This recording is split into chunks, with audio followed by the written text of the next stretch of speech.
Students, good morning, all of you. Today we shall study about sentence, its definition and kind. वाक्य, वाक्य की परिभाषा और उसके प्रकार। सेंटेंस किसे कहते हैं? वाक्य। देखिए, अंग्रेजी में सबसे पहले आता है आपका अल्फ़ाबेट, यानी कि ABCD, और उसके बाद उससे बनता वर्ड। वर्ड माने शब्द, जैसे हमने cat, dog, mango, this is the word. और उसके बाद अल्फ़ाबेट से बनता है शब्द, और शब्द के बाद शब्दों को जोड़ के उनको सही अरेंजमेंट लगा के जो सेंस दे हमें, उसे बोलते हैं वाक्य, यानी शब्दों को जोड़ के वाक्य बनता है।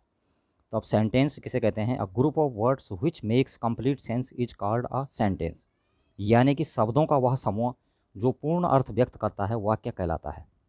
जैसे आई रीड माई बुक, मैं अपनी किताब पढ़ता हूँ, ठीक है, present indefinite affirmative sentence. I am a good boy, मैं एक अच्छा लड़का हूँ, ये हो गए सेंटेंस। अगला आता है kinds of sentence. Kinds of sentence में हमारे जो वाक्य के प्रकार होते हैं, वाक्य जो है 5 प्रकार के होते हैं। तो first one is assertive sentence.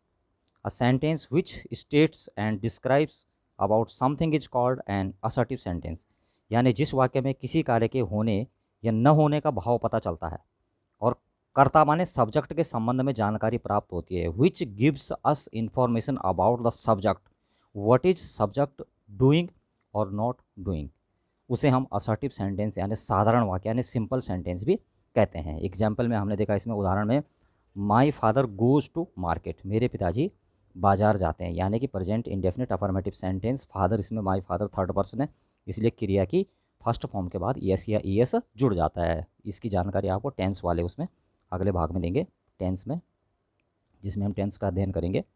अगला उदाहरण है, my father does not go to market, पहले वाले में बाजार जाते हैं और दूसरे वाले में मेरे पिताजी बाजार नहीं जाते हैं, यानी कार्य हो भी रहा है और नहीं भी हो रहा है, दोनों सूचना हमें मिल रही है। तो असर्टिव सेंटेंस में दोनों सेंटेंस आ जाते हैं, कार्य का होना और न होना। अब असर्टिव सेंटेंस के दो पार्ट होते हैं। पहला होता है पॉजिटिव और अफर्मेटिव सेंटेंस, यानी स्वीकारात्मक वाक्य, ठीक है, और दूसरा होता है नेगेटिव नकारात्मक वाक्य, जिसमें कार्य का न होना, पहले वाले में होना। इसका उदाहरण है, साधारण वाक्य में स्वीकारात्मक और नकारात्मक दोनों प्रकार का हो सकता है।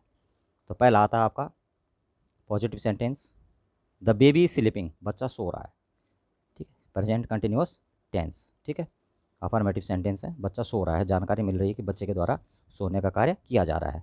दूसरे वाले में the baby is not sleeping, बच्चा नहीं सो रहा है, नेगेटिव सेंटेंस हो गया, इसमें नॉट आ गया, नेगेटिव सेंटेंस में नॉट आता है। अगला आता है इंट्रोगेटिव सेंटेंस, यानी कि प्रश्नवाचक वाक्य। अ sentence which asks about something is called N interrogative sentence, माने जिस वाक्य में प्रश्न पूछा जाता है, इंट्रोगेटिव सेंटेंस कहलाता है। इसमें एग्जाम्पल में देखेंगे, उदाहरण में, हु आर यू, माने तुम कौन हो, प्रश्न है, और लास्ट में प्रश्नवाचक चिन्ह में जो है इसकी पहचान होती है, साइन ऑफ इंट्रोगेशन इसमें हमेशा होता है। व्हाट इज़ योर नेम, आपका नाम क्या है, प्रश्न पूछा जा रहा है, आप आंसर देंगे my name is Suresh Mahesh. अगला आता है तीसरा इम्परेटिव सेंटेंस, ठीक है, यानी कि आज्ञार्थक, आज्ञा सूचक वाक्य। अ sentence which expresses a command, एक कमांड जिसमें कमांड दी जा रही हो, ठीक है, कमांड माने आज्ञा, और रिक्वेस्ट माने प्रार्थना, और एडवाइस, एडवाइस माने सलाह, और इनविटेशन माने निमंत्रण, आमंत्रण। ये वाक्य जो है, इसमें सलाह, प्रार्थना, प्रस्ताव, आज्ञा आदि का भाव होता है, उसे आज्ञावाचक वाक्य कहा जाता है। जैसे इसमें हमने एक सेंटेंस ले लिया, प्लीज़ सिट डाउन, इसमें रिक्वेस्ट है, प्रार्थना की जा रही है। डोंट मेक अ नॉइज, शोर मत करो, कमांड है, इसमें आदेश दिया जा रहा है। ऑलवेज स्पीक द ट्रूथ, इसमें एडवाइस दी जा रही है। तो ये सब क्या हो गए? Imperative sentence. अब आते हैं नेक्स्ट में, अगला आता है चौथा एक्सक्लेमेटरी सेंटेंस, यानी कि विस्मय बोधक शब्द, जिसमें हमें विस्मय हो, खुशी हो, दुख हो, प्रशंसा, आश्चर्य।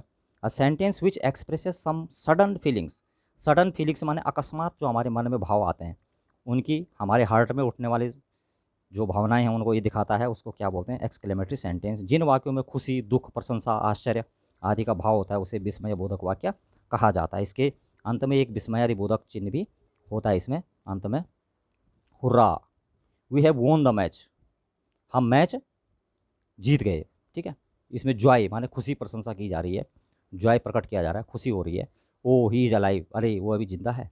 सरप्राइज, आश्चर्य, ओ ही हैज़ फेल्ड, अरे वो फेल हो गया। सौरो, इसमें दुख प्रकट किया जा रहा है। अगला आता है पांचवा optative sentence. A sentence which expresses a wish or prayers is called an optative sentence, यानी जिन वाक्यों में इच्छा, प्रार्थना, भगवान आदि का बोध होता है, प्रार्थना की जाती है भगवान से, उन्हें भाववाचक क्या बोलते हैं? सेंटेंस बोलते हैं, ठीक है। ऑप्टेटिव सेंटेंस भाववाचक। मे यू लिव लॉन्ग, भगवान आपको चिरायु दे, लंबी उम्र दे, इसमें विश की जा रही है, प्रार्थना की जा रही है। May God bless you with a son, भगवान आपको पुत्र रत्न की प्राप्ति दे, इसमें प्रेयर की जा रही है। अभी नीचे एक्सरसाइज में आप देख रहे होंगे, Kashmir is a Switzerland of India, ये असर्टिव सेंटेंस है, पॉजिटिव सेंटेंस है।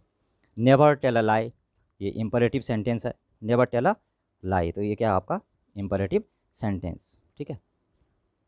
और may you get succeed in your examination, optative sentence. He did not play well, assertive sentence, negative. Alas I am ruined, ये एक्सक्लेमेटरी सेंटेंस है, इसमें विस्मय व्यक्त किया जा रहा है। Have you done your homework, interrogative. और what a piece of work is man, ये एक्सक्लेमेटरी सेंटेंस है। Are we born simply to eat, interrogative sentence. Who does not live his country, interrogative. And every one should live love his Motherland, ये imperative sentence है। तो इस तरह आज हमने sentence के बारे में पढ़ा, किस तरह से सेंटेंस के टाइप्स होते हैं, सेंटेंस कितने प्रकार के होते हैं, काइंड्स होते हैं। तो थैंक यू वेरी मच। जय हिंद, जय भारत।